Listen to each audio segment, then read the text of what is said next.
Harish, the best academy. Good evening everyone. Welcome to the Harish Academy. This is Pratap. Today we will discuss April 3rd, 2026 current affairs in detail. ఇవాళ మన first topic international రిలేషన్స్లో భాగంగా India Russia relations. Russia మొదటి deputy prime minister Denis Manturov భారతదేశ పర్యటన. Russia country యొక్క first deputy prime minister Denis Manturov India's visit. Russia దేశ మొదటి డిప్యూటీ ప్రధానమంత్రి డెనిస్ మంటురోవ్ గారు భారతదేశ పర్యటనకు విచ్చేశారు. 2 రోజుల పాటు ఇండియాలో పర్యటించారు, ఏప్రిల్ 2 నుంచి ఏప్రిల్ 3 వరకు. ఈ సందర్భంగా న్యూఢిల్లీలో ప్రైమ్ మినిస్టర్ నరేంద్ర మోడీ గారిని మీట్ అయ్యారు. సో మనం ఎగ్జామ్ పాయింట్ ఆఫ్ వ్యూ తెలుసుకోవాల్సింది, ఈ యొక్క చర్చల ద్వారా ఏమైనా ఒప్పందాలు కుదిరాయా, అటువంటి బేసిక్ డీటెయిల్స్ తెలుసుకోవాలి. ఈ యొక్క చర్చల ద్వారా ఎటువంటి ఒప్పందాలు కుదరలేదు, కానీ కొన్ని విషయాలపైన చర్చించడం జరిగింది. ట్రేడ్, వాణిజ్యము, ఫర్టిలైజర్స్, ఎరువుల రంగము, కనెక్టివిటీ, అలానే పీపుల్ టు పీపుల్ టైస్ అంటే ప్రజా సంబంధాలకు సంబంధించి విషయాల్ని చర్చించడం జరిగింది. మనం ఎగ్జామ్ పాయింట్ ఆఫ్ వ్యూలో రష్యా మొదటి డిప్యూటీ ప్రైమ్ మినిస్టర్ ఎవరు ఇండియాని విజిట్ చేశారు అంటే డైరెక్ట్గా ఆయన పేరు గుర్తుండాలి. ఇక అలానే ఈ యొక్క చర్చల ద్వారా prime minister Narendra Modi garu December 2025లో రష్యా ప్రెసిడెంట్ వ్లాదిమిర్ పుతిన్ ఇండియాకి వచ్చారు. ఆ విషయాన్ని గుర్తు చేసుకున్నారు, మనం డిస్కస్ చేసుకున్నాం. డిసెంబర్ 2025లో 23వ ఇండియా రష్యా వార్షిక సదస్సు జరిగింది. అప్పుడు రష్యా ప్రెసిడెంట్ వ్లాదిమిర్ పుతిన్ వచ్చారని చెప్పేసి. సో ఈ కాంటెక్స్లో మనం ఒకసారి గుర్తు చేసుకోవాలా. డిసెంబర్ 2025లో 23rd India Russia annual summit జరిగింది న్యూఢిల్లీలో. ఆ సమ్మిట్కే ఆయన వచ్చారు. సో ఇక్కడ మనం చాలాసార్లు డిస్కస్ చేసుకున్నామండి, రష్యా అంటేనే మనకు గుర్తు రావాల్సిండేది భారతదేశానికి అత్యధికంగా ఆయుధాలను ఎగుమతి చేస్తూ ఉన్న దేశం రష్యా. మనం తెలుసుకున్నాం రీసెంట్గా సిప్రీ రిపోర్టు డిస్కస్ చేసుకున్నాం మనము. Stockholm international peace research institute report ప్రకారము 2021 నుంచి 2025 మధ్యలో ఇండియాకు అత్యధికంగా ఆయుధాలను ఎగుమతి చేసిన దేశం రష్యా. మరి మన మొత్తం ఆయుధాల దిగుమతులలో రష్యా వాటా 40%. గుర్తుపెట్టుకోండి, according to Stockholm international peace research institute report 2021 నుంచి 25 మధ్య ఇండియాకు హైయెస్ట్గా ఆర్మ్స్ని ఎక్స్పోర్ట్ చేసిన కంట్రీ రష్యా. ఇండియా యొక్క ఆర్మ్స్ ఇంపోర్ట్స్లో రష్యా షేరు 40%. సో ఈ పాయింట్ మీరు డాట్స్ కనెక్ట్ చేసుకోవాలి, వీటినే డాట్స్ కనెక్షన్ అంటారు. ఇక అలానే మనం ఇంకో టాపిక్ కూడా డిస్కస్ చేసుకున్నాం 2026 ఫిబ్రవరిలో. ఏం టాపిక్? భారతదేశము భారతదేశం ఏదైతే ఆయిల్ దిగుమతి చేసుకుంటా ఉందో మన ఆయిల్ దిగుమతులలో అత్యధిక వాటా రష్యా అని చెప్పేసి కూడా తెలుసుకున్నాం. అయితే తగ్గిపోతూ వస్తూ ఉంది, రష్యా యొక్క షేరు తగ్గుతూ వస్తూ ఉంది. జనవరి 2026లో మనం దిగుమతి చేసుకున్న మొత్తం ఆయిల్ దిగుమతుల్లో రష్యా వాటా తొలిసారిగా 20% కంటే తక్కువకి పడిపోయింది.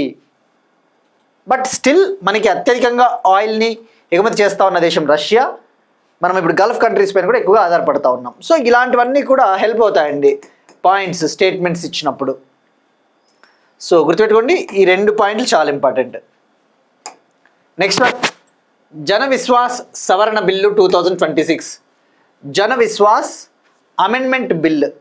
ఈ జన విశ్వాస్ సవరణ బిల్ 2026 పార్లమెంట్లో పాస్ అయింది. బోత్ లోక్సభ, రాజ్యసభ ఈ బిల్ని పాస్ చేయడం జరిగింది. సో ఎగ్జామ్ పాయింట్ ఆఫ్ వ్యూలో మరి ఈ బిల్లులో ఉన్న ప్రొవిజన్స్ ఏంటి?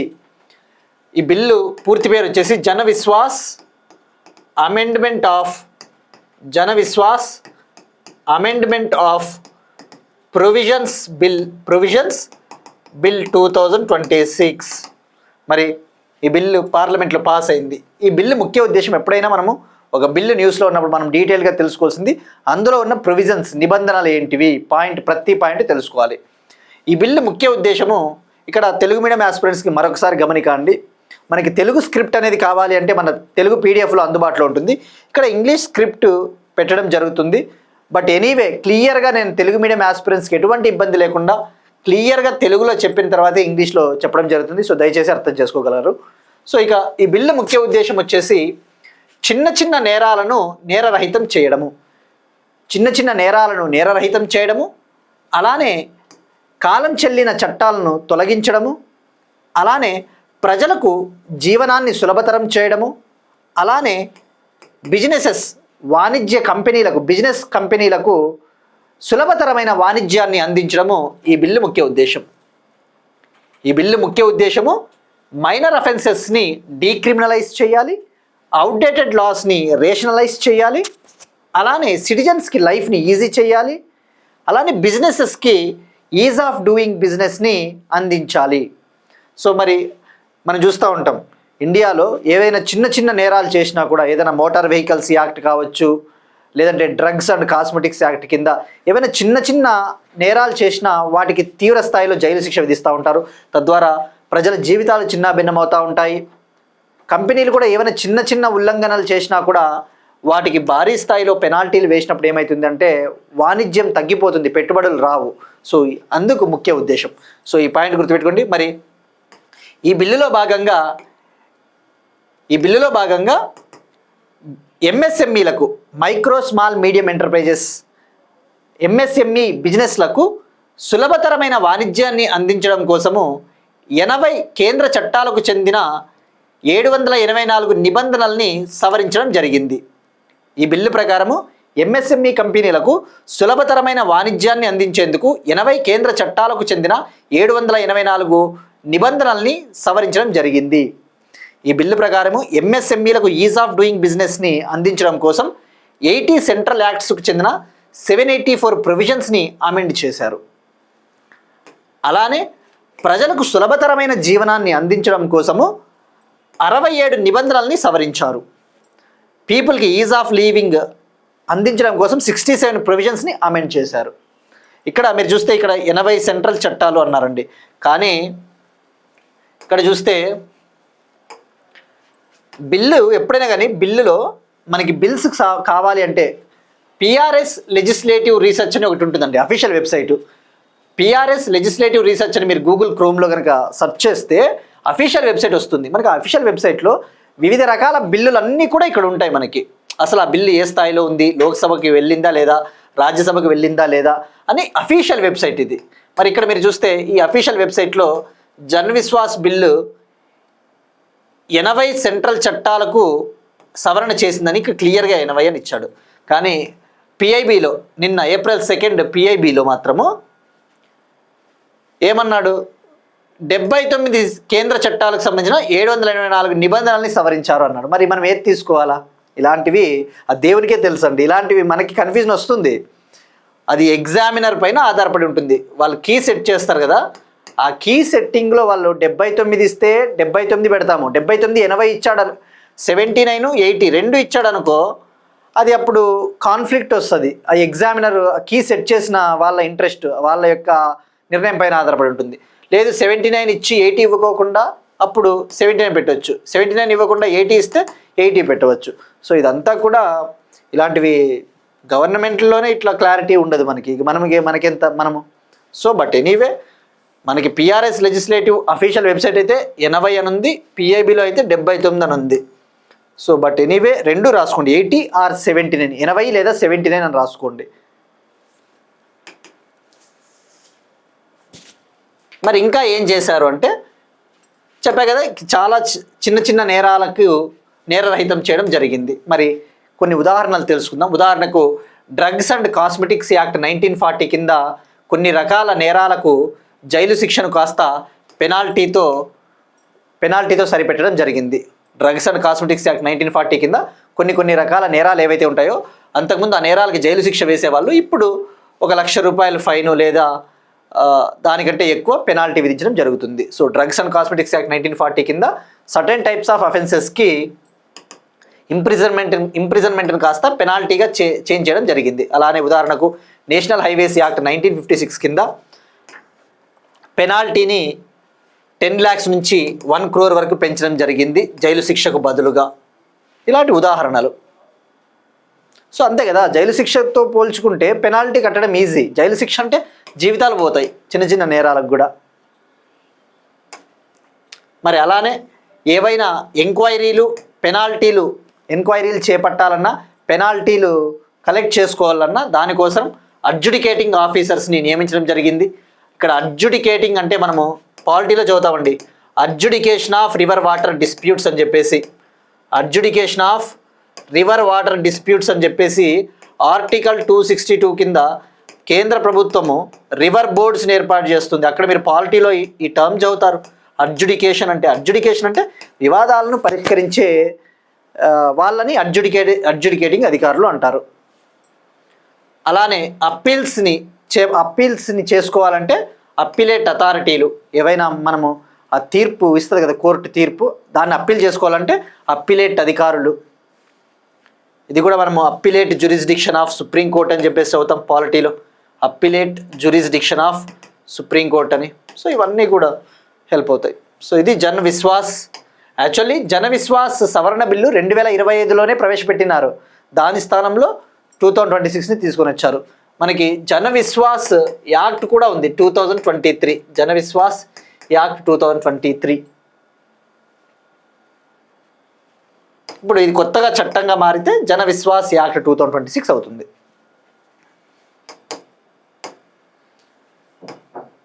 నెక్స్ట్ వన్, సాధనా సప్తాహ్ 2026. సాధనా సప్తాహ్ 2026 ప్రైమ్ మినిస్టర్ నరేంద్ర మోడీ గారు సాధనా సప్తాహ్ 2026 అనే ఒక ప్రోగ్రామ్ని లాంచ్ చేశారు న్యూఢిల్లీలో. మరి ఇదేంటిది, పేరులో ఉన్న మీనింగ్ ఏంటి? సాధనా సప్తాహ్. ఇక్కడ సప్తాహ్ అంటే 1 వీక్ ప్రోగ్రామ్, ఒక వారం పాటు సాగే ప్రోగ్రామ్ సాధన. ఇది సాధనా సప్తాహ్ 2026 అనే ప్రోగ్రాము ఇండియాలో ఉన్న సివిల్ సర్వెంట్స్ ఎవరైతే ఉంటారో, కేంద్ర ప్రభుత్వ ఉద్యోగులు కావచ్చు, రాష్ట్ర ప్రభుత్వ ఉద్యోగులు, వివిధ కేంద్ర పాలిత ప్రాంతాల్లో పనిచేస్తూ ఉన్న ఉద్యోగులకు, ప్రభుత్వ ఉద్యోగులకు అవసరమైన నైపుణ్య శిక్షణ, అవసరమైన సామర్థ్య శిక్షణ అందించే ఒక ప్రోగ్రామ్. ఇండియాలో ఉన్న సివిల్ సర్వెంట్స్, సెంట్రల్ గవర్నమెంట్ డిపార్ట్మెంట్స్లో, అలానే స్టేట్ గవర్నమెంట్ డిపార్ట్మెంట్స్, యూనియన్ టెరిటరీస్లో వర్క్ చేస్తూ ఉన్న గవర్నమెంట్ ఎంప్లాయీస్కి అవసరమైన కెపాసిటీ బిల్డింగ్, స్కిల్ ట్రైనింగ్ ఇచ్చే ఒక ప్రోగ్రామ్. దీన్ని మోడీ గారు లాంచ్ చేశారు.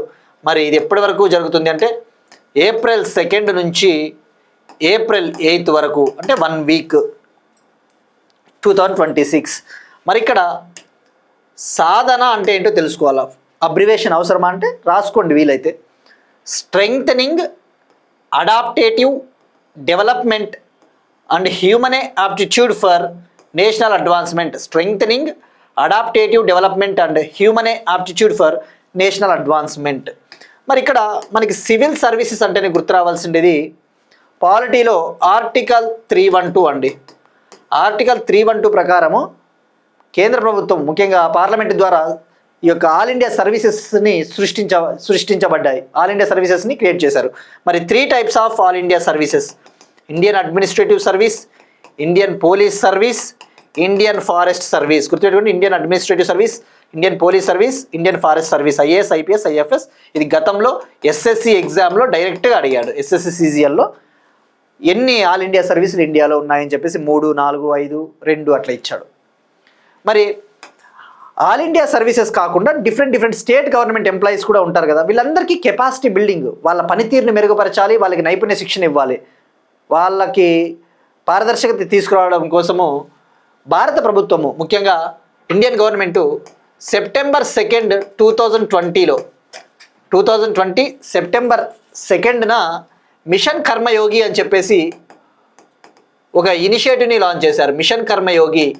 ఈ మిషన్ కర్మయోగినే ఏమని పిలుస్తారు? National capacity building programme for civil services, లేదా national mission for civil services capacity building. National programme for civil services capacity building. సింపుల్గా గుర్తుపెట్టుకోండి, డైరెక్ట్గా అడుగుతాడు. మిషన్ కర్మయోగి అంటే national programme for civil services capacity building. వాళ్ళకి కెపాసిటీ బిల్డింగ్ అంటే ఏంటి? వాళ్ళకి శిక్షణ ఇవ్వాలి, వాళ్ళ సామర్థ్యాన్ని పెంపొందించాలి. అది ఎప్పుడు లాంచ్ చేశారు గుర్తుపెట్టుకోండి, మిషన్ కర్మయోగి September 2, 2020. మరి అలానే ఇంకొకటి కూడా లాంచ్ చేశారు, కెపాసిటీ బిల్డింగ్ కమిషన్ అని చెప్పేసి. ఈ యొక్క మిషన్ కర్మయోగి కిందనే, మిషన్ కర్మయోగి ఫ్రేమ్వర్క్లో భాగంగానే కెపాసిటీ బిల్డింగ్ కమిషన్ అని చెప్పేసి April 1, 2021లో భారత ప్రభుత్వం లాంచ్ చేసింది. April 1, 2021. వీటి ముఖ్య ఉద్దేశం ఒకటే, మిషన్ కర్మయోగి అయినా, సిబిసి అయినా, సాధన సప్తాహ్ కెపాసిటీ బిల్డింగ్ ప్రోగ్రామ్ ఇవ్వాలి. మరి ఇందులో భాగంగా ఏం చేస్తారు అంటే, ఈ సాధన సప్తాహ్ ప్రోగ్రాంలో భాగంగా ఇది వారం రోజుల పాటు కొనసాగే ప్రోగ్రాము. దీన్ని మిషన్ కర్మయోగిలో భాగంగా నిర్వహిస్తూ ఉన్నారు. దీన్ని నిర్వహిస్తూ ఉన్నది కెపాసిటీ బిల్డింగ్ కమిషను మరియు Department of Personnel and Training కలిసి నిర్వహిస్తూ ఉన్నాయి. మరి ఈ Department of Personnel and Training ఏ మంత్రిత్వ శాఖ కింద ఉంటుంది? Ministry of Personnel Public Grievances and Pensions. తెలుగులో చెప్పాలంటే సిబ్బంది, ప్రజా ఫిర్యాదులు, పెన్షన్ల మంత్రిత్వ శాఖ కింద ఉంటుంది ఈ డిపార్ట్మెంట్, సిబ్బంది మరియు ట్రైనింగ్ విభాగము. మరి ఇందులో భాగంగా జాతీయ వ్యాప్తంగా state governments, central government, union territories యొక్క గవర్నమెంట్ ఎంప్లాయీస్ పాల్గొంటూ ఉన్నారు. మరి వాళ్ళకి డిజిటల్ ట్రైనింగ్ ఇస్తారు.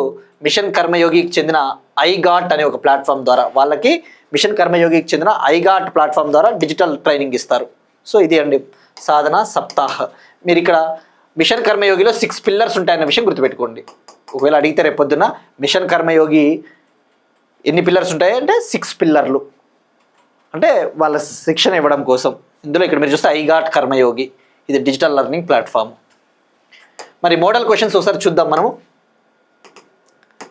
మిషన్ కర్మయోగిని 2020లో లాంచ్ చేశారు కదా, సెప్టెంబర్లో. మరి ఏ మంత్రిత్వ శాఖ లాంచ్ చేసింది అని చెప్పేసి ఎస్ఎస్సి స్టాఫ్ సెలక్షన్ కమిషన్ 2021లో అడిగారు. మరి దీని మంత్రిత్వ శాఖ Ministry of Personnel Public Grievances and Pensions. అలానే కెపాసిటీ బిల్డింగ్ కమిషన్ ఇది national programme for civil services capacity building mission కర్మయోగిలో భాగము. మరి దీనికి ఆగస్టు 2025లో ఒక కొత్త చైర్మన్ని కేంద్ర ప్రభుత్వం నియమించింది. ఆ చైర్మన్ పేరు ఎవరు అంటే ఆ చైర్మన్ వచ్చేసి ఎస్ రాధా చౌహాన్ అనే ఫీమేల్, ఈమె ఐఏఎస్ ఆఫీసర్. సో అట్లా గుర్తు చేసుకోవాలండి ఒకసారి ఆగస్ట్ 2025లో. మరి ఈ కెపాసిటీ బిల్డింగ్ కమిషన్ ఎప్పుడు ఏర్పడింది మనం చెప్పుకున్నాం, April 1, 2021. దీనికి మొట్టమొదటి చైర్మన్ ఎవరు అంటే అదిల్ జైనుల్ బాయ్ అనే ఒక వ్యక్తి, అనే ఒక మేల్ ఆఫీసర్. అట్లా మనకి ఒకసారి లింకప్ చేసుకోవాలండి. ఇవన్నీ కూడా చాలా హెల్ప్ అవుతాయి ఎగ్జామ్లో. నెక్స్ట్ వన్, స్టార్లింక్ ఇండియాతో మేఘాలయ భాగస్వామ్యం. States current affairs. స్టార్లింక్ ఇండియాతో మేఘాలయ భాగస్వామ్యం. మేఘాలయ గవర్నమెంట్ ఎలాన్ మస్క్ కంపెనీకి చెందిన Elon Musk company SpaceX ఉంది కదా, ఆ స్పేస్ ఎక్స్ కంపెనీకి చెందిన స్టార్లింక్ ఇండియాతో ఒక అగ్రిమెంట్ కుదుర్చుకునింది. మరి ఈ అగ్రిమెంట్ ముఖ్య ఉద్దేశము మేఘాలయ ప్రాంతంలోని రిమోట్ ప్రాంతాలు, మేఘాలయ స్టేట్లోని మారుమూల ప్రాంతాలకు కూడా అత్యధిక స్పీడ్తో కూడిన శాటిలైట్ ఆధారిత ఇంటర్నెట్ సేవలు అందించాలి. దీని ముఖ్య ఉద్దేశము మేఘాలయలోని రిమోట్ ఏరియాస్కు, అంటే హిల్లీ ఏరియాస్, కొండ ప్రాంతాలు, అటువంటి వాటికి హై స్పీడ్ శాటిలైట్ ఇంటర్నెట్ సర్వీసెస్ని అందించాలి. ఇది దీని ముఖ్య ఉద్దేశం. మరి మేఘాలయ చీఫ్ మినిస్టర్గా కాన్రాడ్ సాంగ్మా ఉన్నారు. మనం ఫస్ట్ ఈ స్టార్లింక్ గురించి తెలుసుకునే ముందు, మరి ఈ స్టార్లింక్తో గతంలో ఏవైనా ఇండియన్ స్టేట్స్, భారత రాష్ట్రాలు ఒప్పందం కుదుర్చుకున్నాయా అంటే నవంబర్ 2025లో మహారాష్ట్ర స్టార్లింక్ ఇండియాతో భాగస్వామ్యం కుదుర్చుకునింది. స్టార్లింక్ ఇండియాతో అగ్రిమెంట్ కుదుర్చుకున్న ఫస్ట్ ఇండియన్ స్టేటు మహారాష్ట్ర. తర్వాత ఫిబ్రవరి 2026లో స్టార్లింక్ ఇండియాతో అగ్రిమెంట్ కుదుర్చుకున్న రెండవ భారత రాష్ట్రము Gujarat. Second Indian state to enter into partnership with Starlink Gujarat. ఇప్పుడు మేఘాలయ. ఈ పాయింట్ కూడా చాలా ఇంపార్టెంట్, రైట్? మరి స్టార్లింక్ ఇండియాలో ఈ యొక్క శాటిలైట్ ఇంటర్నెట్ సేవలు అందించడం కోసము భర్తీ ఎయిర్టెల్ మరియు రిలయన్స్ జియోతో కూడా అగ్రిమెంట్ కుదుర్చుకుందని చెప్పేసి మనం లాస్ట్ ఇయర్ తెలుసుకున్నాం. మరి ఇక్కడ మనం ఫోకస్ చేయాల్సింది స్టార్లింక్ అంటే ఏంటి. స్టార్లింక్ ఇంటర్నెట్ సర్వీసెస్ ఎవరికి చెందినవి అంటే ఎలాన్ మస్క్, ప్రపంచంలోనే అత్యంత రిచ్ పర్సన్ కదా ఎలాన్ మస్క్ చెందిన స్పేస్ ఎక్స్ కంపెనీ. మరి ఏంటి అసలు ఈ స్టార్లింక్ అనేది? ఇది ఒక శాటిలైట్ ఇంటర్నెట్ ప్రాజెక్టు. ఇందులో భాగంగా లోయర్ ఆర్బిట్లో, అంటే తక్కువ భూకక్ష పరిధిలో కొన్ని వేల సంఖ్యలో శాటిలైట్లను ఏర్పాటు చేస్తారు. ఈ శాటిలైట్లు ఏంటంటే గ్రౌండ్ స్టేషన్లపైన ఎక్కువగా ఆధారపడకుండానే హై స్పీడ్ ఇంటర్నెట్ సేవలు అందిస్తుంది, వైర్లెస్ ఇంటర్నెట్ సర్వీసెస్ అందిస్తుంది. సో శాటిలైట్ ఇంటర్నెట్ మనకి ఇక్కడ మనం ఫోకస్ చేసింది. ఈ స్టార్లింక్ అనేది ఏంటంటే ప్రపంచంలోనే భారీ స్థాయిలో లోయర్ ఆర్బిట్లో శాటిలైట్లను ఏర్పాటు చేసి శాటిలైట్ ఇంటర్నెట్ సర్వీసులు అందిస్తూ ఉన్న మొట్టమొదటి కంపెనీ. మొట్టమొదటి సంస్థ స్టార్లింక్ సంస్థ. స్టార్లింక్, దాని పేరు స్టార్లింక్. సో ఇక్కడ గుర్తెట్టుకొస్తుంది లో ఎర్త్ ఆర్బిట్లో. సో గుర్తెట్టుకోండి, మనకి ఎగ్జామ్లో ఊరికి అగ్రిమెంట్ స్టార్లింక్తో ఎవరు కుదుర్చుకున్నారో అది కాదు మనకి ముఖ్యం, అనలిటికల్గా ఆలోచించాలా. ఇది సైన్స్ అండ్ టెక్నాలజీలో హెల్ప్ అవుతుంది. శాటిలైట్ ఇంటర్నెట్ సర్వీసెస్ సంబంధించి కింది వాటిలో ఏవి నిజం అంటాడు. ఇవి వైర్లెస్ ఇంటర్నెట్ సర్వీసెస్. మరి ఏ విధంగా వర్క్ చేస్తాయి అంటే ఈ శాటిలైట్స్ అనేవి ఒకదానికొకటి ఎలా కమ్యూనికేట్ అవుతాయంటే లేజర్ బీమ్స్ను ఉపయోగించి, తద్వారా గ్రౌండ్ స్టేషన్స్ పైన ఎక్కువ ఆధారపడాల్సిన పని లేదు. సో మరి ఈ యొక్క స్టార్లింక్ ఇంటర్నెట్ సర్వీసెస్లో భాగంగా సుమారుగా ఇప్పటికే 7,000కు పైగా శాటిలైట్లను లో ఎర్త్ ఆర్బిట్లో ఏర్పాటు చేశారు. 7,000కు పైగా శాటిలైట్స్ని ఏర్పాటు చేశారు. ఇది చాలా ఇంపార్టెంట్, లో ఎర్త్ ఆర్బిట్. మరి లో ఎర్త్ ఆర్బిట్ అంటే సుమారుగా 350 నుంచి 1,200 కిలోమీటర్ల ఎత్తులో, ఎర్త్ సర్ఫేస్కి ఎర్త్ నుంచి 350 to 1,200 కిలోమీటర్ల ఎత్తులో వీటిని ఏర్పాటు చేశారు. మరి ఇటువంటిదే ఇంకొకటి కూడా ఉంది కదా, ప్రాజెక్ట్ క్వీపర్. మనం డిస్కస్ చేసుకున్నాం ప్రాజెక్ట్ క్వీపర్ అమెజాన్కు చెందిన satellite internet services. Amazon founder ఎవరు? Jeff Bezos.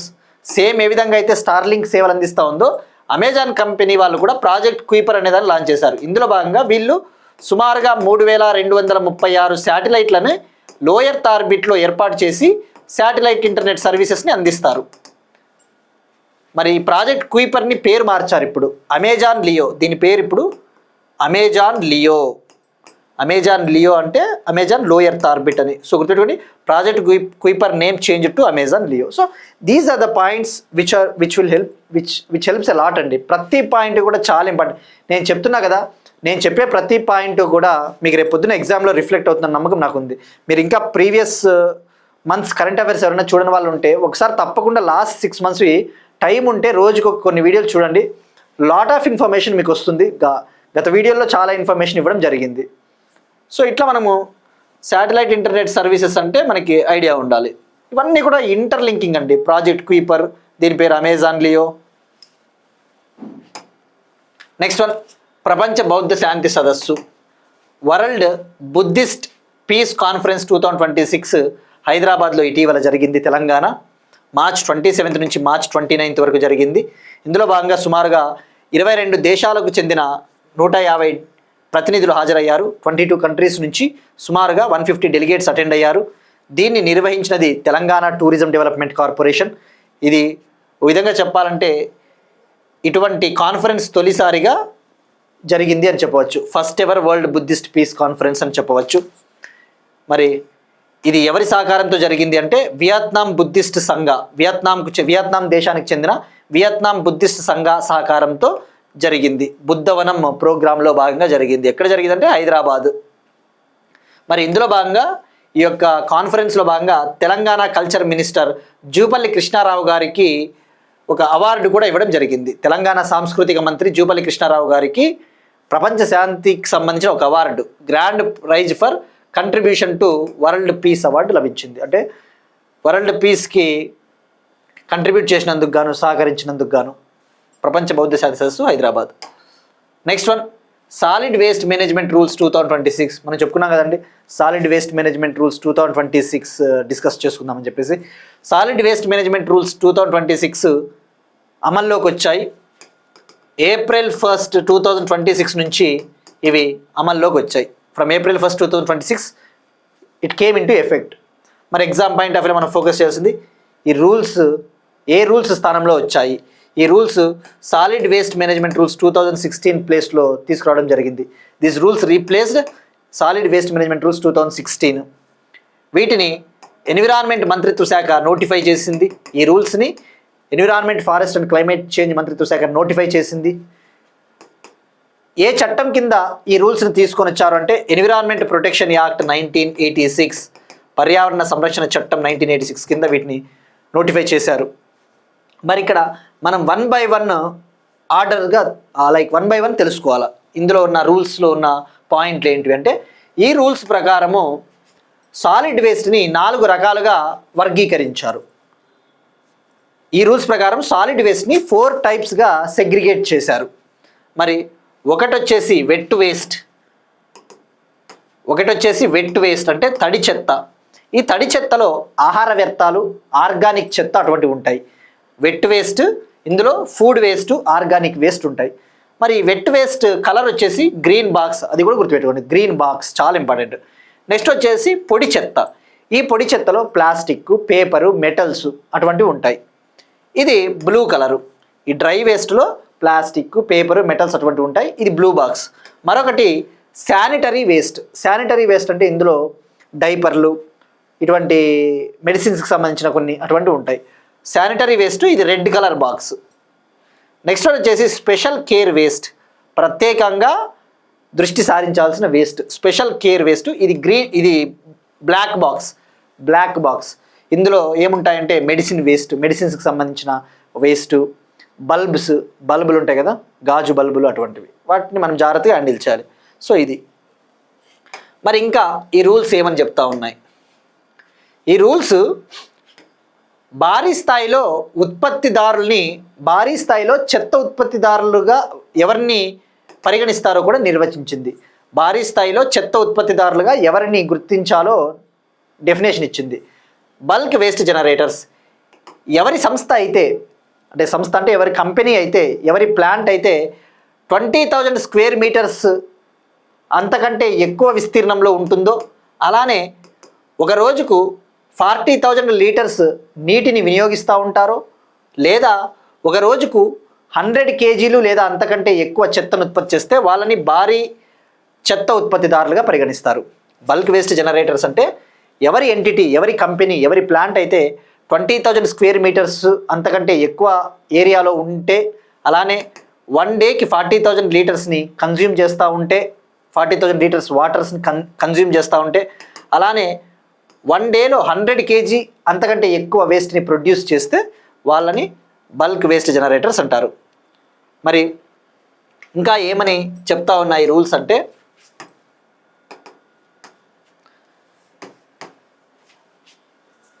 ముఖ్యంగా ఒక ఆన్లైన్ పోర్టల్ని కూడా తీసుకొని వచ్చారు. ఈ వేస్ట్ ఏ స్థాయిలో ఉత్పత్తి అవుతుంది ఎప్పటికప్పుడు పర్యవేక్షించడం కోసం ఆన్లైన్ పోర్టల్. అలానే పొల్యూటర్ పేస్ ప్రిన్సిపల్ అనేది ఒకటి ఉంటుంది. పొల్యూటర్ పేస్ ప్రిన్సిపల్ అంటే ఎవరైతే కాలుష్యం చేస్తూ ఉంటారో, చెత్తను ఉత్పత్తి చేస్తూ ఉంటారో, వాళ్ళు నిబంధనలను ఉల్లంఘిస్తే వాళ్ళు పర్యావరణ నష్టపరిహారం చెల్లించాల్సి ఉంటుంది. పొల్యూటర్ పేస్ ప్రిన్సిపల్లో భాగంగా ఎవరైతే వైలేట్ చేస్తూ ఉంటారో వాళ్ళు ఎన్విరాన్మెంటల్ కాంపెన్సేషన్ ఇవ్వాలి. అలానే రెఫ్యూజ్డ్ డిరైవ్డ్ ఫ్యూయల్ని వినియోగించాలి. ఇండస్ట్రీలు ఈ యొక్క సాలిడ్ ఫ్యూయల్ స్థానంలో, ఘన ఇంధనం స్థానంలో రెఫ్యూజ్డ్ డిరైవ్డ్ ఫ్యూయల్ అనే ఒక ఇంధనాన్ని ఉపయోగించాలి. రాబోయే 6 ఏళ్లలో ఈ రెఫ్యూజ్ డిరైవ్డ్ ఫ్యూయల్ వాడకాన్ని 5% నుంచి 15%కి పెంచాలి అని చెప్పేసి ఉంది. ఇక్కడ రెఫ్యూజ్ డిరైవ్డ్ ఫ్యూయల్ అంటే ఇండస్ట్రియల్ సాలిడ్ వేస్ట్ ఉంటుంది కదా, మున్సిపల్ సాలిడ్ వేస్ట్, ఆ మున్సిపల్ సాలిడ్ చెత్త నుంచి ఉత్పత్తి చేసే ఒక రకమైన ఇంధనం. సో ఈ పాయింట్ గుర్తుపెట్టుకోండి. ఇంకా ఏమని చెప్తుంది అంటే, కొన్ని ప్రత్యేక చర్యలు కూడా తీసుకుంటా ఉన్నారు. ఎవరైతే టూరిస్టులు వస్తారో వాళ్ళపైన ప్రత్యేకంగా కొన్ని రకాల పన్నులు, కొన్ని రకాల ఫీజు వేస్తారు, టూరిస్ట్ యూజర్ ఫీజు. అలానే ప్రతి సంవత్సరం కూడా స్టేట్ పొల్యూషన్ కంట్రోల్ బోర్డు తనిఖీలు చేస్తాయి. Annual state pollution control board audits, ఇవన్నీ కూడా. సో ఇది అండి. అలానే లోకల్ బాడీస్ కూడా కొన్ని ప్రత్యేకంగా అధికారాలు ఇచ్చారు. ఈ యొక్క వేస్ట్ని కలెక్ట్ చేసి వేస్ట్ని ట్రాన్స్పోర్ట్ చేసే విషయంలో స్థానిక సంస్థలు కూడా పాత్ర పోషించాలి అని చెప్పేసి చెప్పడం జరిగింది. సో ఇవి అండి ఈ రూల్స్. సో ఇక్కడ ఆస్పిరెంట్స్కి మరొక రిక్వెస్ట్ అండి, మన కరెంట్ అఫైర్స్లో మీరు బాగా చూస్తే ఇది already solid waste management rules మనం చెప్పినాం, బట్ అగైన్ చెప్పాలి ఎందుకంటే అమల్లోకి వచ్చాయి కాబట్టి. ఇక్కడ ఆస్పిరెంట్స్కి కంటిన్యూస్గా మీరు వీడియో చూడండి. ఒకరోజు చూసి 2 రోజులు చూడుకోకుండా, మళ్ళీ 3వ రోజు చూసి 5 రోజులు చూడుకోకుండా, వారం చూస్తే మనం చెప్పిన టాపిక్లు మీకు అర్థం కావు. మనమేమో ఇవన్నీ ఆల్మోస్ట్ లాంటి టాపిక్స్ అన్ని కవర్ చేసుకుంటూ వచ్చి ఉంటాం. ఇప్పుడు యుతనేషియానే ఉందండి. యుతనేషియా గురించి ఇటీవల మనం ఒక టాపిక్ డిస్కస్ చేసాం. మళ్ళీ రేపు పొద్దున యుతనేషియా న్యూస్లో ఉందనుకో, అది ఆల్రెడీ కవర్ చేసి ఉంటాం. సో ఆస్పిరెంట్స్కి ఎవ్రీడే చూడండి. 2 రోజులు చూసి 5 రోజులు చూడుకోకుండా మళ్ళీ 6వ రోజు చూసుకున్నా చాలా టాపిక్లు మీరు మిస్ అవుతారు. ఎందుకంటే ప్రతి టాపిక్ని మనం రిపీట్ చేయలేము. ఇక్కడ కరెంట్ అఫైర్స్లో భాగంగా చెప్పిన టాపిక్లు ఇంకోసారి చెప్పడం అనేది అంత సాధ్యం కాదు, ఎందుకంటే చాలా టాపిక్లు ఉంటాయి కాబట్టి ప్రయారిటీకి తగ్గట్టుగా పోవాలా. సో కన్సిస్టెంట్గా మెయింటైన్ చేయండి, లేదంటే కొద్దిగా ఇబ్బందుల్లో పడే ఛాన్సెస్ ఉంటాయి.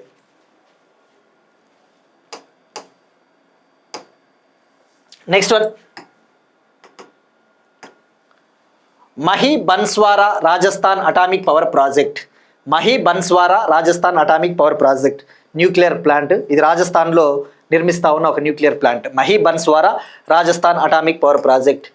ఈ మహీ బన్స్వారా రాజస్థాన్ అటామిక్ పవర్ ప్రాజెక్ట్కి అటామిక్ ఎనర్జీ రెగ్యులేటరీ బోర్డు ఆమోదం తెలిపింది. Atomic energy regulatory board approval ఇచ్చింది. మరి ఇక్కడ మనం తెలుసుకోవాల్సింది, ఈ ప్రాజెక్ట్ని ఎక్కడ డెవలప్ చేస్తూ ఉన్నారు అంటే రాజస్థాన్లోని మహీ డ్యామ్కు దగ్గరలో బన్స్వారా అనే ప్రాంతం వద్ద, రాజస్థాన్లోని మహీ డ్యామ్కు నియర్ బై బన్స్వారా అనే ఏరియా వద్ద ఇది మహీ నదికి దగ్గరలో నిర్మిస్తూ ఉన్న పవర్ ప్లాంట్. మరి ఈ పవర్ ప్లాంట్లో భాగంగా 4 న్యూక్లియర్ యూనిట్స్ని నిర్మిస్తూ ఉన్నారు. ఒక్కొక్క యూనిట్ సామర్థ్యము 700 మెగావాట్ ఎలక్ట్రికల్. 4 యూనిట్స్, ఒక్కొక్క యూనిట్ కెపాసిటీ 700 మెగావాట్ ఎలక్ట్రికల్. మరి ఇవి ఇండిజినస్ ప్రెజరైజ్డ్ హెవీ వాటర్ రియాక్టర్స్ని ఇక్కడ నిర్మిస్తూ ఉన్నారు.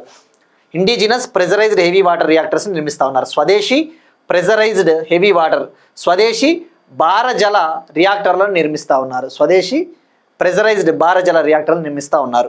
మరి ఇక్కడ ప్రెజరైజ్డ్ హెవీ వాటర్ రియాక్టర్స్ అంటే న్యూక్లియర్ రియాక్టర్స్లో టైప్స్ ఉంటాయి. ప్రెజరైజ్డ్ హెవీ వాటర్ రియాక్టర్ అంటే ఈ రియాక్టర్లు ఇంధనంగా సహజ యురేనియంని ఉపయోగిస్తాయి. కూలెంటు మోడరేటర్గా హెవీ వాటర్ని ఉపయోగిస్తాయి. అంటే ఒక రియాక్టర్ పనిచేయాలంటే ఫ్యూయల్ అవసరము, ఇంధనము. అలానే ఆ రియాక్టర్ని చల్లబరచడానికి కూలెంటు మోడరేటర్ అని వాడతారు. సో ఈ ప్రెజరైజ్డ్ హెవీ వాటర్ రియాక్టర్లో ఫ్యూయల్గా న్యాచురల్ యురేనియంని యూజ్ చేస్తారు. కూలెంటు అండ్ మోడరేటర్గా హెవీ వాటర్ని యూజ్ చేస్తారు. ఈ హెవీ వాటర్నే డ్యూటీరియం ఆక్సైడ్ అని కూడా పిలుస్తారు. Deuterium oxide, right. మరి ఇక్కడ మీరు చూస్తే ప్రస్తుతానికి atomic energy regulatory board unit 1, unit 2, మొదటి యూనిట్, రెండవ యూనిట్కి ఆమోదం తెలిపింది. సో ఇక్కడ మనం ఫోకస్ చేయాల్సింది న్యూక్లియర్ ఎనర్జీకి సంబంధించి ఇటీవలే మనం డిస్కస్ చేసుకున్నాం. ఇండియాలో మార్చ్ 2026 నాటికి nuclear power installed capacity, nuclear power ఉత్పత్తి మనం ఎంత సాధించాం? సుమారుగా 8.78 గిగావాట్. మరి ఇండియాలో 7 ఆపరేషనల్ న్యూక్లియర్ ప్లాంట్స్ ఉన్నాయి. 7 ఆపరేషనల్ న్యూక్లియర్ ప్లాంట్స్ అంటే ఏంటి? ప్రస్తుతం పనిచేస్తా ఉన్న న్యూక్లియర్ ప్లాంట్లు 7 ఉన్నాయి.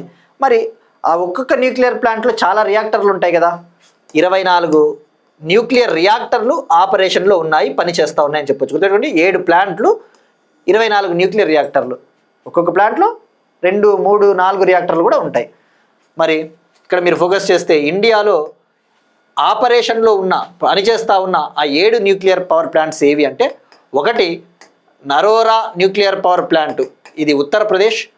మరొకటి కాక్రాపూర్ న్యూక్లియర్ పవర్ ప్లాంట్, ఇది గుజరాత్. మరొకటి Tarapur nuclear power plant, Maharashtra. మరొకటి Rajasthan atomic power station, Rajasthan. మరొకటి Madras atomic power station, Chennai, Tamil Nadu. మరొకటి Kudankulam nuclear power plant, Tamil Nadu. మరొకటి కైగా న్యూక్లియర్ పవర్ ప్లాంట్, ఇది కర్ణాటక. మరి ఆంధ్రప్రదేశ్లోని శ్రీకాకుళంలో కొవ్వాడ న్యూక్లియర్ పవర్ ప్లాంట్ను కూడా ఇంకా నిర్మించాలి అనే ప్రతిపాదన ఉంది, అది ఇంకా ఆపరేషనల్ కాదు. సో ఇవి 7. సో ఇవన్నీ వన్స్ నాలండి. వన్స్ ఒక్కసారి మీరు నోట్స్ రాసుకుంటే మీకు నెక్స్ట్ టైం చాలా ఈజీగా ఉంటుంది. ఎవరైతే కన్సిస్టెంట్గా ప్రిపేర్ కన్సిస్టెంట్గా మన వీడియో చూస్తూ ఉంటారో వాళ్ళకి క్లారిటీ ఉంటుంది. నేను చెప్పా కదా, ఒకరోజు చూసి 2 రోజులు 3 రోజులు చూడలేదనుకో వాళ్ళకి ఇవన్నీ కన్ఫ్యూజింగ్గానే ఉంటాయి. ఎందుకంటే మనం ఇవన్నీ గతంలో చెప్పి ఉంటాం. మళ్ళా చెప్పాల్సిన సందర్భం రాకపోవచ్చు, రిపిటేషన్గా ఉన్నట్టు ఉంటుంది. కాబట్టి మీరు నష్టపోయే ప్రమాదం ఉంది. సో ప్రతిరోజు వీలైతే చూడండి. Consistency is the key. మరి ఈ యొక్క Mahi Banswara Rajasthan atomic nuclear power ప్రాజెక్ట్ని ఎవరు నిర్మిస్తూ ఉన్నారు అంటే, ఎవరు డెవలప్ చేస్తూ ఉన్నారంటే అణుశక్తి విద్యుత్ నిగమ్, అశ్విని అనే ఒక కంపెనీ. మరి ఈ అశ్విని కంపెనీని ఎవరు ఏర్పాటు చేశారంటే, ఇది ఒక జాయింట్ కంపెనీ. ఈ జాయింట్ కంపెనీని ఏర్పాటు చేసింది nuclear power corporation of India limited మరియు ఎన్టీపీసీ సంస్థ. ఈ జాయింట్ కంపెనీని ఏర్పాటు చేసిన వాళ్ళు nuclear power corporation of India limited, national thermal power corporation limited, NTPC. So Ashwini. So ఇండియాలో న్యూక్లియర్ పవర్ ప్లాంట్లను నిర్వహించే బాధ్యత, ఇండియాలో న్యూక్లియర్ పవర్ ప్లాంట్స్ని మేనేజ్ చేసే బాధ్యత nuclear power corporation of India లిమిటెడ్కి ఉంటుంది. నెక్స్ట్ వన్, డిఫెన్స్ సెక్టార్కి సంబంధించి ఇంపార్టెంట్ టాపిక్. 2025-26లో భారతదేశ రక్షణ రంగ ఎగుమతులు. 2025-26లో ఇండియా యొక్క డిఫెన్స్ ఎక్స్పోర్ట్స్ ఎలా ఉన్నాయి? సో 2025-26లో ఆర్థిక సంవత్సరంలో 2025-26 ఆర్థిక సంవత్సరంలో ఇండియా యొక్క డిఫెన్స్ ఎక్స్పోర్ట్స్ ఆల్ టైమ్ హైకి చేరుకున్నాయి. ఎన్నడూ లేనంత రికార్డు స్థాయికి చేరుకున్నాయి. 38,420 crore, 38,424 కోట్ల ఎగుమతిని మనం సాధించాం. తద్వారా మన డిఫెన్స్ ఇండస్ట్రీ ఎంత ముందుకు పోతా ఉందో అర్థమవుతుంది. మనం ఉత్పత్తి చేయడమే కాకుండా వేరే దేశాలకు కూడా ఎగుమతి చేయడం వల్ల మనకు లాభాలు వస్తాయి. మరి 2024-25 ఫినాన్షియల్ ఇయర్లో 23,622 crore ఎక్స్పోర్ట్స్ జరిగితే 25-26లో 38,424 crore ఎక్స్పోర్ట్స్. ఇవన్నీ కూడా ట్రెండ్స్ అండి, ట్రెండ్స్. ఎగ్జామ్లో ధోరణులు, ట్రెండ్స్ అడుగుతాడు. ఇక మరి మీరు చూస్తే 2023-24లో అయితే 21,083 crore ఎక్స్పోర్ట్స్, అంటే పెరుగుతూ ఉన్నాయి. అట్లా కూడా అడగవచ్చు స్టేట్మెంట్లో. వాడు ఒక స్టేట్మెంట్ ఇస్తాడు, భారతదేశ రక్షణ రంగ ఎగుమతులు గత 3 ఏళ్లలో తగ్గుముఖం పట్టాయి అంటే అప్పుడు ఆ స్టేట్మెంట్ రాంగ్ అవుతుంది. సో మనకి ఎగ్జాక్ట్ ఫిగర్ గుర్తు లేకపోయినా ఆ ట్రెండ్స్ పెరుగుతున్నాయా తగ్గుతున్నాయా. Economy is all about trends. Economy is always not about exact figures. Economy is always about trends. అంటే భారతదేశంలో ఇండస్ట్రియల్ యాక్టివిటీ పెరుగుతూ ఉందా తగ్గుతూ ఉందా అలా. అంటే ఫ్యాక్ట్స్ గుర్తుపెట్టుకోవాలి. ఇన్ కేస్ మీకు ఫ్యాక్ట్స్ గుర్తు లేకపోయినా కొద్దిగా మన బుర్ర కనుక యాక్టివ్గా పనిచేస్తుందంటే we can easily pick the correct answer, right? So మరి ఈ యొక్క రక్షణ రంగ ఎగుమతులలో ప్రభుత్వ రంగ డిఫెన్స్ కంపెనీల వాటా 54.84%, ప్రైవేట్ డిఫెన్స్ కంపెనీల వాటా 45.16%. ఈ యొక్క డిఫెన్స్ ఎక్స్పోర్ట్స్లో public sector defence companies share 54.84%, private defence industry share 45.16%. అంటే దీని అర్థం ఏంటి? స్టిల్ ఇంకా ఇండియా డిఫెన్స్ రంగ ఎగుమతులలో ప్రైవేట్ సెక్టార్ వాటా తక్కువగానే ఉంది. ఇది కొద్దిగా బాధాకరము, దురదృష్టకరం అని చెప్పవచ్చు. అట్లా మరి ఇక గవర్నమెంట్ ఆఫ్ ఇండియా ఒక టార్గెట్ కూడా పెట్టుకునింది. 2029-30 ఫినాన్షియల్ ఇయర్ కల్లా 50,000 కోట్ల రక్షణ రంగ ఎగుమతుల్ని సంవత్సరానికి సాధించాలి అని చెప్పేసి టార్గెట్ పెట్టుకున్నాం. 2029-30 కల్లా annual defence exports 50,000 crore reach అవ్వాలి అని చెప్పేసి టార్గెట్ పెట్టుకున్నాం. Next one, Qdenga vaccine. Qdenga వ్యాక్సిన్కు భారత ఔషధ నియంత్రణ మండలి నుంచి అనుమతి. క్యూడెంగా వ్యాక్సిన్కు drugs controller general of India approval ఇచ్చింది, అనుమతి ఇచ్చింది. మరి క్యూడెంగా వ్యాక్సిన్ అనేది ఇది డెంగ్యూకి వ్యాక్సిన్. డెంగ్యూ వ్యాధి అనేది చాలా డేంజరస్ కదండి. దాని కనుక సకాలంలో ట్రీట్ చేయకపోతే. డెంగ్యూ అనేది ఒక వైరల్ ఇన్ఫెక్షన్. ఇది ఫీమేల్ ఎయిడిస్ ఈజిప్టి మస్కిటో ద్వారా వస్తుంది. ఒక ఆడదోమ కుట్టడం వల్ల ఈ వ్యాధి వస్తుంది. దాని పేరు Aedes aegypti. Female Aedes aegypti mosquito bite కుట్టడం వల్ల వస్తుంది. మరి ఈ డెంగ్యూ వ్యాక్సిన్ ఏదైతే ఉందో, క్యూడెంగా వ్యాక్సిన్ని ఎవరు డెవలప్ చేశారు? మనం ఎప్పుడైనా ఒక వ్యాక్సిన్ న్యూస్లో ఉన్నప్పుడు మనం తెలుసుకోవాల్సింది ఇది ఏ కంట్రీ వాళ్ళు డెవలప్ చేశారు, ఇది ఏ వయసు ఉన్న వాళ్ళకి ఇస్తారు, అటువంటి బేసిక్ థింగ్స్. ఈ వ్యాక్సిన్ని జపాన్కు చెందిన తకెడా కంపెనీ, జపాన్ కంట్రీకి చెందిన తకెడా అనే కంపెనీ డెవలప్ చేసింది. తకెడా దీన్నే టక్ 003 వ్యాక్సిన్గా కూడా పిలుస్తారు. ఈ క్యూడెంగా వ్యాక్సిన్నే టక్ 003 వ్యాక్సిన్గా కూడా పిలుస్తారు. సో గుర్తుపెట్టుకోండి, జపాన్కి చెందిన తకెడా కంపెనీ డెవలప్ చేసింది. మరి ఈ యొక్క వ్యాక్సిన్ని 4 నుంచి 60 ఇయర్స్ వయసులో ఉన్న ఇండివిజువల్స్కి ఇవ్వవచ్చు. 4 ఏళ్ల నుంచి 60 ఏళ్ల మధ్యలో ఉన్న వ్యక్తులకు ఇవ్వవచ్చు ఈ వ్యాక్సిన్ని. ఇది tetravalent dengue vaccine. Tetravalent dengue vaccine అంటే టెట్రావాలెంట్ అంటే ఇక్కడ ఇది 4 రకాల స్ట్రెయిన్స్, 4 రకాల డెంగ్యూ వైరస్ల నుంచి రక్షణ కల్పిస్తుంది. స్ట్రెయిన్ అంటే ఏంటి? ఇప్పుడు ఒక వైరస్ మార్పు అనేది చేంజ్ చేసుకుంటా పోతుంది. ఇప్పుడు కోవిడ్ వైరస్సే ఉంది.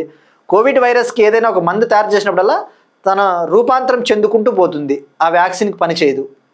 అంటే ఊసరవెల్లిలా రంగులు మార్చుకుంటారు చూస్తారా? అంటే ఒక వైరస్ ఒక వైరస్కి ఒక వ్యాక్సిన్ ఒక మందు తయారు చేసినప్పుడు ఆ మందును కూడా తట్టుకునేలాగా వేరే రూపం పొందుతుంది, మార్చుకుంటూ పోతుంది తన రూపాంతరాన్ని. దాన్ని స్ట్రెయిన్ అంటారు. సో మరి ఈ టెట్రావాలెంట్ డెంగ్యూ వ్యాక్సిన్ క్యూడెంగా ఇది 4 రకాల డెంగ్యూ స్ట్రెయిన్స్ నుంచి రక్షణ కల్పిస్తుంది. అవి డెన్వి 1, 2, 3, 4. ఇది లైవ్ అటిన్యూయేటెడ్ వ్యాక్సిన్. లైవ్ అటిన్యూయేటెడ్ అంటే, అటిన్యూయేషన్ అంటే తెలుగులో చెప్పాలంటే క్షీణింపచేయడము, అటిన్యూయేషన్ అంటే క్షీణింపజేయడము.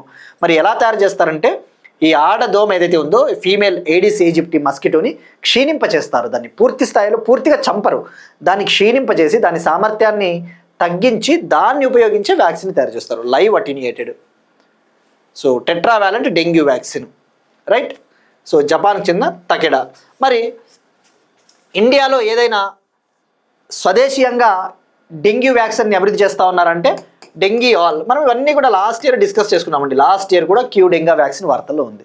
చెప్పినా కదా, కరెంట్ అఫైర్స్ రిపీట్ అవుతూ ఉంటాయి. ఎలా రిపీట్ అవుతాయంటే ఇప్పుడు ఉదాహరణకు క్యూడెంగా వ్యాక్సిన్ని తయారు చేయడం మొదలుపెట్టారు అన్నప్పుడు ఒకసారి వార్తల్లో ఉంటుంది. క్యూడెంగా వ్యాక్సిన్కి భారత ప్రభుత్వం అనుమతి ఇచ్చింది అన్నప్పుడు వార్తల్లో ఉంటుంది. క్యూడెంగా వ్యాక్సిన్ని ప్రజలకి పంపిణీ చేయడం మొదలు పెట్టారు అన్నప్పుడు వార్తల్లో ఉంటుంది. సో ఇవన్నీ కంటిన్యూషనే. ఎవరైతే 1 ఇయర్ నుంచి క్లియర్గా ఫాలో అవుతూ ఉంటారో వాళ్ళకి ఇవన్నీ కూడా ఐడియా ఉంటాయండి మన కరెంట్ అఫైర్స్ స్టార్ట్ చేసినప్పటి నుంచి. సో డెంగీఆల్ అనేది భారతదేశము స్వదేశీయంగా ఉత్పత్తి చేస్తూ ఉన్న వ్యాక్సిన్ అని చెప్పవచ్చు, డెంగీఆల్. దీన్ని ఇండియాకు చెందిన పనాసియా బయోటెక్ కంపెనీ అభివృద్ధి చేసింది.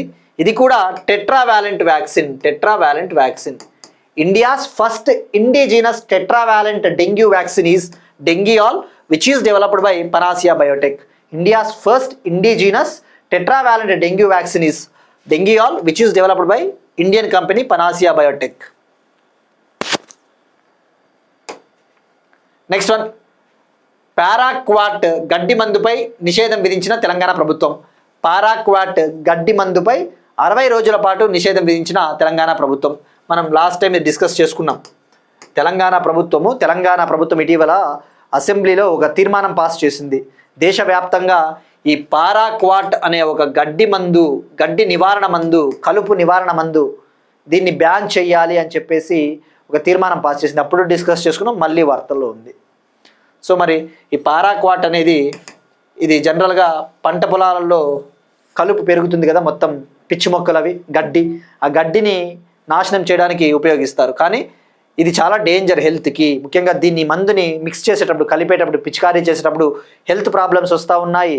అలానే దీన్ని కొంతమంది రైతులు ఆత్మహత్యకు కూడా వాడుతూ ఉన్నారు, తాగితే మరణిస్తారు. పారాక్వాట్ చాలా డేంజర్ అండి ఇది. సో మరి 60 రోజుల పాటు బ్యాన్ చేసింది. మరి ఇప్పుడు దీన్ని అమ్మకూడదు, అలానే నిల్వ ఉంచుకోకూడదు, పంపిణీ చేయరాదు, తయారు చేయరాదు. ఇది ఒక కెమికల్ హెర్బిసైడ్ అంటే ఈ యొక్క పంట పొలాల్లో ఉపయోగించే మందు. So it imposes ban on sale, stock, distribution, manufacture. Next one liners అండి. ఇండిగో కొత్త సీఈఓగా మాజీ బ్రిటిష్ ఎయిర్వేస్ అధిపతి William Walsh. Current affairs are of 2 types అండి. కొన్ని బ్యాక్గ్రౌండ్ చెప్పాల్సినవి ఉంటాయి, కొన్ని బ్యాక్గ్రౌండ్ చెప్పేది ఏమి ఉండదు, జస్ట్ 1 లైనర్గా ఉంటాయి. సో బ్యాక్గ్రౌండ్ ఎక్కడ అవసరమో అక్కడ మనం చెప్పుకుందామండి, ప్రతిదానికి బ్యాక్గ్రౌండ్ అవసరం లేదు. సో ఇండిగో కొత్త సీఈఓగా మాజీ బ్రిటిష్ ఎయిర్వేస్ అధిపతి William Walsh. IndiGo company airlines company. మరి ఈ కంపెనీకి న్యూ సీఈఓగా William Walsh or Willie Walsh ఈయన్ని నియమించడం జరిగింది. ఈయన గతంలో బ్రిటిష్ ఎయిర్వేస్కి సీఈఓగా పనిచేశారు, అలానే ఇంటర్నేషనల్ ఎయిర్లైన్స్ గ్రూప్కి హెడ్గా కూడా పనిచేశారు. ఇప్పుడు ఈయన పీటర్ ఎల్బర్స్ స్థానంలో సీఈఓగా బాధ్యతలు చేపట్టారు. Next one, Yamaha music India brand అంబాసిడర్గా AR Rahman. Yamaha music India సంస్థ famous Indian music director AR Rahman గారిని బ్రాండ్ అంబాసిడర్గా నియమించింది. ఈ యమహా మ్యూజిక్ అనేది జపాన్ కంపెనీ. ఇప్పుడు ఈ యమహా మ్యూజిక్ సంస్థకు సంబంధించిన మ్యూజిక్ ప్రోడక్ట్స్, ఆ మ్యూజిక్ ఉత్పత్తులకు సంబంధించి అవగాహన, పాపులర్ చేయడం ఈయన బాధ్యత. నెక్స్ట్ వన్, అవార్డుకి సంబంధించి ఐఏఆర్ఐ సంచాలకుడు శ్రీనివాసరావుకు స్వామినాథన్ పురస్కారం. Indian agricultural research institute scientist శ్రీనివాసరావుకు స్వామినాథన్ పురస్కారం. ఇక్కడ ఆస్పిరెంట్స్ పేపర్ చదివేటప్పుడు కేర్ఫుల్గా ఉండాలండి. ఎందుకంటే అసలు ఈ అవార్డు అనేది అంత ఇంపార్టెంటా? ఎవరు ఇచ్చారు? చూడంగానే ఇదేదో స్వామినాథన్ అవార్డు కాబట్టి ఎంఎస్ స్వామినాథన్ ఫేమస్ పర్సనాలిటీ, ఆయన పేరిట ఉన్న అవార్డు అంటే ఆయన పేరిట మీద చాలా అవార్డులు ఉంటాయి, ప్రతి అవార్డు ఇంపార్టెంట్ కాదు. ఎందుకంటే మీరు ఇక్కడ ఈ అవార్డు చూస్తే క్లియర్గా ఇది మీకు అవేర్నెస్ తీసుకురావడానికి ఈ టాపిక్ పెట్టడం జరిగిందండి. ఇండియన్ అగ్రికల్చరల్ రీసెర్చ్ ఇన్స్టిట్యూట్ ఐకార్కు చెందిన ఒక సంస్థ, Indian council for agricultural research ఇన్స్టిట్యూట్కి చెందిన ఒక సంస్థ Indian agricultural research institute scientist Srinivasa Rao గారికి స్వామినాథన్ అవార్డుని ఇవ్వడం జరిగింది. ఈ అవార్డుని ఇచ్చినది ఐకార్ సంస్థ రిటైర్డ్ ఉద్యోగుల సంఘము, భారత వ్యవసాయ పరిశోధన మండలి విశ్రాంత ఉద్యోగుల సంఘం, రిటైర్డ్ ఎంప్లాయీస్ సంఘం ఇచ్చింది. కానీ ఈ అవార్డు వేరు, ఈ అవార్డు వేరు. మనం ఒక లాస్ట్ ఇయర్ ఒక టాపిక్ డిస్కస్ చేసుకున్నాం, MS Swaminathan award for food and peace. Last year August 7, 2025 MS Swaminathan award for food and peace అనే ఒక ఇంటర్నేషనల్ అవార్డుని తొలిసారిగా ఏర్పాటు చేశారు. తొలిసారిగా భారత ప్రభుత్వం ఏర్పాటు చేసింది. ఈ అవార్డుని ఫస్ట్ టైం మొట్టమొదటి అవార్డుని నైజీరియాకు చెందిన సైంటిస్ట్ ప్రొఫెసర్ అడెమోలా ఏ అడెన్లే అనే పర్సన్కి ఇచ్చారు. మరి ఈ అవార్డు వేరు, ఈ అవార్డు వేరు. అందుకు ఈ స్వామినాథన్ పురస్కారము ఎవరైతే ఈ యొక్క ఆహార భద్రత కోసం కృషి చేస్తూ ఉంటారో వాళ్ళకి ఇస్తుంది. ఎవరిస్తారు? భారత వ్యవసాయ పరిశోధన మండలి విశ్రాంత ఉద్యోగుల సంఘము నూజివీడు సీడ్స్ లిమిటెడ్ కంపెనీ సహకారంతో ఇస్తుంది. ఐకార్ సంస్థ నూజివీడు సీడ్స్ లిమిటెడ్ కంపెనీ సహకారంతో ఇస్తుంది. మరి ఈ అవార్డు అంత ఇంపార్టెంట్ కాదు. బట్ ఎనీవే, ఒకవేళ వాడి స్టేట్మెంట్లో retired ICAR employees association Nuziveedu seeds limited కలిసి ఇచ్చిన స్వామినాథన్ అవార్డు విన్నర్ ఎవరు అంటే Indian agriculture research institute scientist Srinivasa Rao. కానీ ఈ అవార్డు ఇది మనకి official authentic award, international award. మరి ఈ అవార్డుని ఎవరు ఇస్తారు అంటే ఎంఎస్ స్వామినాథన్ రీసెర్చ్ ఫౌండేషన్ మరియు world academy of sciences last year August 7న ఇవ్వడం జరిగింది. August 7 ఎంఎస్ స్వామినాథన్ గారి బర్త్డే. ఎంఎస్ స్వామినాథన్ అంటే ఎవరండి? భారతదేశ హరిత విప్లవ పితామహుడు, India's father of Indian green revolution. ఈయన తమిళనాడులో జన్మించారు. ఎప్పుడు జన్మించారు? 1925 August 7. ఈయన జన్మించి 100 ఏళ్ళు పూర్తయిన సందర్భంగా ఈ అవార్డుని ఏర్పాటు చేశారు. సో దీస్ భారతరత్న గ్రహీత MS Swaminathan, Bharat Ratna award winner. So these things are very important. Next one, Indian Open 2026 golf tournament winner. Indian Open 2026 golf tournament విన్నర్గా ఇంగ్లాండ్కు చెందిన అలెక్స్ ఫిట్జ్ ప్యాట్రిక్ నిలిచాడు. ఇంగ్లాండ్కి చెందిన అలెక్స్ ఫిట్జ్ ప్యాట్రిక్ తొలిసారిగా తన మొదటి డీపీ వరల్డ్ టూర్ టైటిల్ని గెలుపొందాడు. ఈ ఇండియన్ ఓపెన్ 2026 గోల్ఫ్ టోర్నమెంటు హర్యానాలోని గురుగ్రామ్లో జరిగింది. అక్కడ ఈ టోర్నమెంట్ని విన్ అయ్యాడు. Next one, world autism day, అంతర్జాతీయ ఆటిజం దినోత్సవం. World autism day. ఆటిజం అంటే ఏంటంటే మనం డిస్కస్ చేసుకున్నాం ఇటీవల. ఆటిజం అనేది ఒక న్యూరలాజికల్ డిజార్డర్, నాడీ సంబంధిత వ్యాధి. దీన్నే ఆటిజం స్పెక్ట్రమ్ డిజార్డర్ అని కూడా పిలుస్తారు. ఆటిజం స్పెక్ట్రమ్ డిజార్డర్, సింపుల్గా ఆటిజం వ్యాధి. మరి ఇటీవల ఈ ఆటిజం స్పెక్ట్రమ్ డిజార్డర్ వ్యాధికి స్టెమ్ సెల్స్ థెరపీని వాడకూడదు, స్టెమ్ సెల్ థెరపీని బ్యాన్ చేస్తూ నేషనల్ మెడికల్ కమిషన్ నిర్ణయం తీసుకునింది. గతంలో సుప్రీంకోర్టు కూడా అదే సూచించింది, స్టెమ్ సెల్ థెరపీని ఈ వ్యాధికి వాడొద్దని. ఎందుకు? స్టెమ్ సెల్ థెరపీ వల్ల ఈ వ్యాధి నయం అవుతా ఉందన్న ఎక్కడా కూడా ఎవిడెన్స్ రుజువు లేదు అని చెప్పేసి. సో మరి ప్రపంచవ్యాప్తంగా ఈ ఆటిజం సమస్యతో బాధపడతా ఉన్న వాళ్లకు ఇంకా గుర్తింపు తీసుకురావాలి, ముఖ్యంగా అవేర్నెస్ తీసుకురావాలి, అవగాహన తీసుకురావాలని చెప్పేసి ఈ డేని ఎవ్రీ ఇయర్ సెలబ్రేట్ చేసుకుంటారు. ప్రతి సంవత్సరం April 2న అంతర్జాతీయ ఆటిజం దినోత్సవాన్ని సెలబ్రేట్ చేసుకుంటారు. 2007లో యునైటెడ్ నేషన్స్ జనరల్ అసెంబ్లీ ఈ దినోత్సవాన్ని ఏర్పాటు చేసింది. ఫస్ట్ టైం 2008లో ఈ డేని నిర్వహించింది యునైటెడ్ నేషన్స్. మరి ఇక్కడ మీరు చూస్తే థీమ్ 2026 థీమ్ వచ్చేసి autism and humanity, every life has value. Autism and humanity, every life has value. మరి ప్రపంచవ్యాప్తంగా ప్రతి 127 మందిలో ఒకరు ఆటిజం వ్యాధితో బాధపడుతూ ఉన్నారు. ఇక్కడ ఇంపార్టెంట్ డేస్కి సంబంధించి అండి యాస్పిరెంట్స్కి అంటే నాకున్న అభిప్రాయం మేరకు ఎట్లా నోట్స్ ప్రిపేర్ చేసుకోవాలంటే, నేను చెప్పినా కదా ప్రతి నెలలో కూడా ఏదో ఒక రోజు ఏదో ఒక దానికి కేటాయిస్తారు. ఫ్రాగ్ డే, పిచ్చుకల దినోత్సవం, కప్పల దినోత్సవము, ఆ దినోత్సవము, ఈ దినోత్సవము అంటారు. మనకి అడిగేది ఒక మార్క్ అడుగుతాడు. మనము ఎక్కువ చెత్త తెలుసుకుంటూ పోతే మొదటికే మోసం వస్తుంది. సో వీలైతే ఒక నెల కరెంట్ అఫైర్స్ అయిపోయిన తర్వాత, ఫర్ ఎగ్జాంపుల్ ఏప్రిల్ నెలలో మనం డిస్కస్ చేసుకున్న ముఖ్యమైన దినోత్సవాలు ఏమైనా ఉంటే అన్నీ ఒక చోట రాసుకోండి వీలైతే.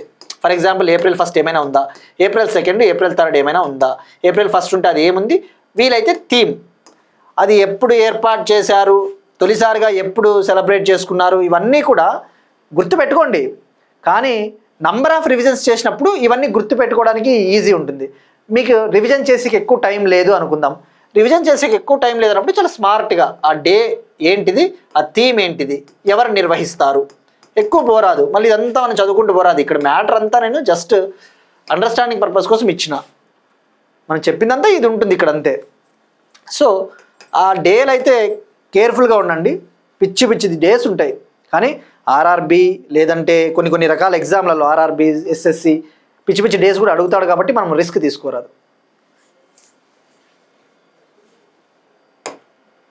ఇక ఇవాటి క్వశ్చన్ అండి, ఆసియన్ స్క్వాష్ అవార్డ్స్ 2025 మనం డిస్కస్ చేసుకున్నాం కదా. Under nineteen women's player of the year award winner ఎవరు, men's player of the year award winner ఎవరు, men's team of the year award winner ఎవరు, ట్రై చేయండి.